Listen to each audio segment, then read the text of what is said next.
Herkese merhaba arkadaşlar. Emanet dizisi yeni bölüm analiz videoma hepiniz hoş geldiniz. Dizimizi daha rahat izleyebilmeniz için birçok altyazı ile eklemiş bulunmaktayım.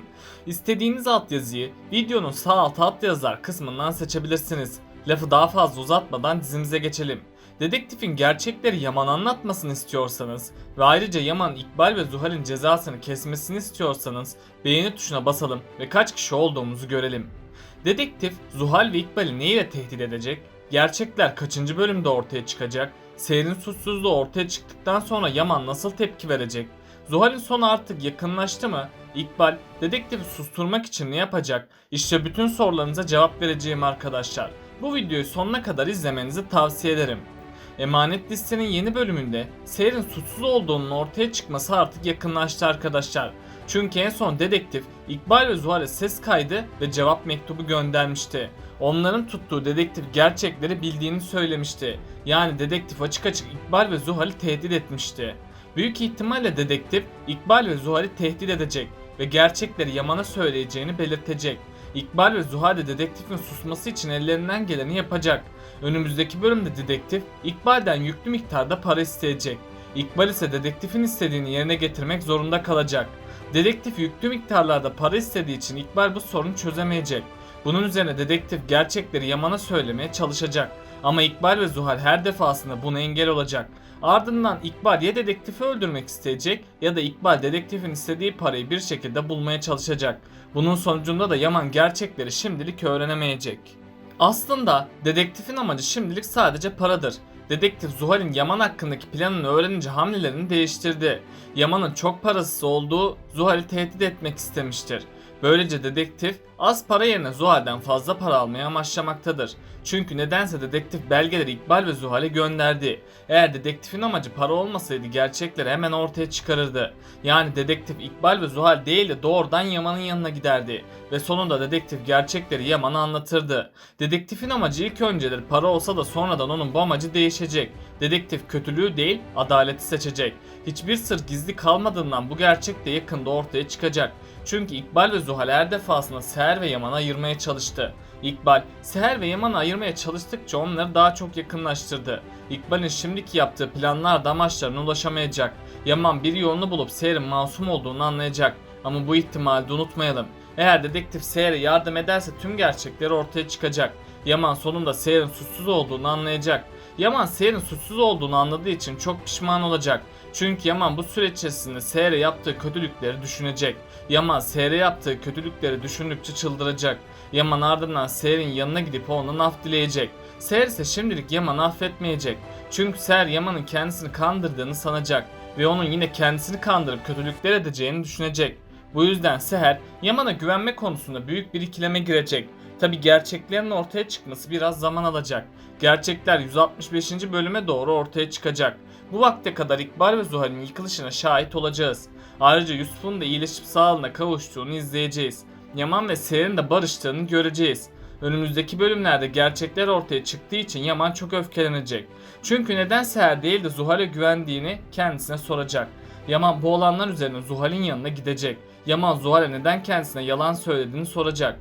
Zuhal ilk başlarda kendisinin suçsuz olduğunu belirtecek. Sonradan Zuhal Yaman'ın baskılarına dayanamayıp kendinden geçecek. Zuhal gerçekleri bir de kendi ağzıyla açıklayacak.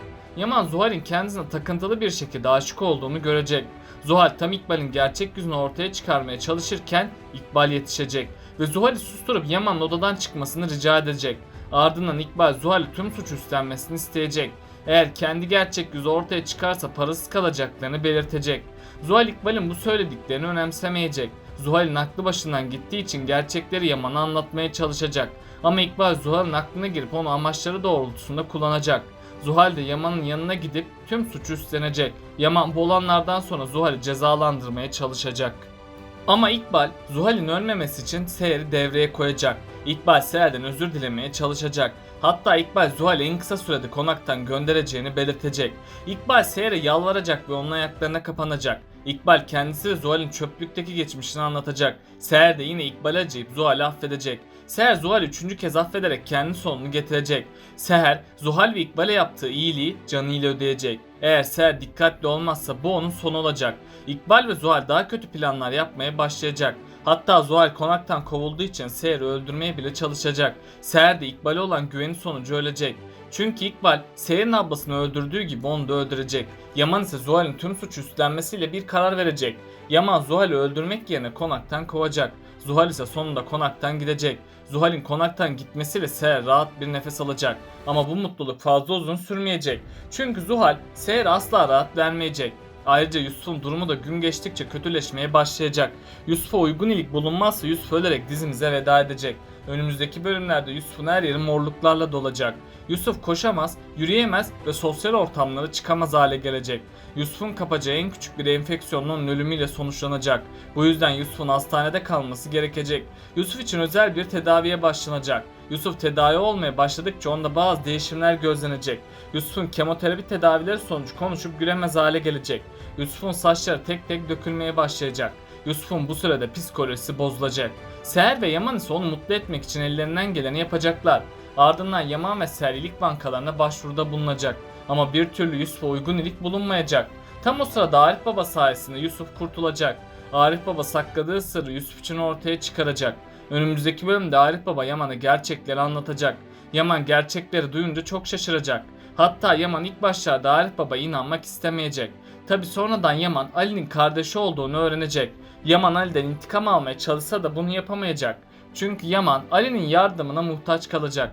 Yaman ilk başlarda Ali'den yardım almak istemeyecek. Sonradan Seher Yaman ve Ali'nin kardeş olduğunu öğrenecek. Seher Yaman'a Ali'ye gitmeleri gerektiğini söyleyecek.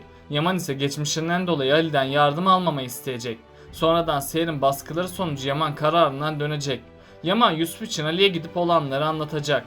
Ali de ilk başlarda bu olanlara çok şaşıracak. Hatta Ali Yaman'ın kardeşi olduğunu inkar edecek. Ali ardından Arif Baba'nın yanında soluğu alacak. Ali bir de Arif Baba'nın ağzından gerçekleri duymak isteyecek. Arif Baba ise gerçekleri öğrenmek istiyorsan Sultan Ala'ya gidip sor diyecek. Sultan Ala da gerçekleri Ali'ye anlatacak. Ali ise Yusuf için hemen hastaneye gidecek. Ali hastaneye gittiğinde kan testi yaptıracak. Doktorlar ise Ali'nin iliğinin Yusuf'a uyumlu olduğunu gösterecekler. Ali de Yusuf ve Seher için ilik bağışında bulunacak. Yusuf ve Ali hemen ameliyata alınacak. Sonunda Yusuf ameliyat olacak. Yusuf ardından sağlıklı bir şekilde yoğun bakımdan çıkacak. Bunun sonucunda da Yusuf ölmeyip kurtulacak. Yıllardır saklanmış tüm gerçekler de bir ortaya çıkmış olacak. Yusuf sayesinde hem Seher ve Yaman kavuşmuş olacak hem de Ali ve Yaman kavuşmuş olacak. Ayrıca Yaman Seher'e kendisini affettirme yolları aramaya çalışacak. Yaman defalarca Seher'den özür dileyecek. Hatta Yaman Seher'e çeşitli sürprizler yapacak. Seher ise Yaman'ı bir türlü affedemeyecek. Sonradan Yaman Yusuf faktörünü öne sürecek. Yusuf Seher ve Yaman'ı yeniden bir araya getiren en önemli etken olacak. Seher ise Yaman'ı en sonunda affetme kararı alacak. Yaman ve Seher'in barışması onların aşkını daha da güçlendirecek. Böylece Seher ve Yaman sonsuza kadar mutlu olacak. Ali ve Kiraz ise daha kavuşamadı. Kiraz başkalarının canı için kendi canını ortaya koyacak. Eğer Kiraz kendi canını tehlikeye atarsa ölecek. Bu yüzden Kiraz'ın çok dikkatli olması gerekecek. Ali ise bu süre içinde Kiraz'ı korumaya devam edecek. Hatta Ali Kiraz'ı korurken ona aşık olduğunu anlayacak. Ali aşkını Kiraz'a itiraf etmek istese de bunda başarısız kalacak. Ama sonradan Ali Kiraz'a olan aşkını itiraf edecek. Kiraz ise şimdilik Ali'ye karşılık vermeyecek. Kiraz Sultan Ala'dan çekindiği için Ali'ye olan aşkını gizleyecek. Kiraz bu aşk gizlemeye çalışsa da sonunda Ali'ye olan aşkını gizleyemeyecek. Kiraz sonunda Ali'ye karşılık verecek. Peki sizce dedektif gerçekleri Yaman'a nasıl ulaştıracak? Aşağıda yorumlarınızı bekliyor olacağım. Böylelikle bu bölümümüzün de sonuna gelmiş bulunmaktayız arkadaşlar. Beni desteklemek için yorum atmayı, videomu beğenmeyi ve kanalıma abone olmayı unutmayın arkadaşlar. Hepinize teşekkür ederim. Kendinize çok iyi bakın. Hoşça kalın.